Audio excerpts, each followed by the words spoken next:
to Studio You Research Bites. Here we are back in clinic. Now, the first topic we're going to discuss today is something that is really important to us to share with you. Yeah. It's the topic of cow's milk. We get this question all the time from our patients: should I drink cow's milk or not? Our usual answer is No. no. I don't drink cow's milk, and I haven't for many years since I worked out as a teenager that it was giving me asthma, making my asthma worse. But what was the research that we've come across? It's very compelling.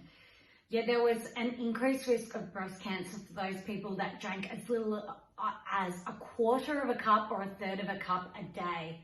So if you're having a coffee a day, I'd really be thinking about that dairy consumption that you're having.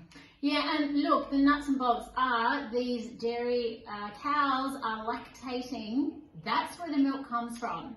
And you may not like to think about it, but the reason they're lactating is because they're pregnant, and they're also usually given growth hormones.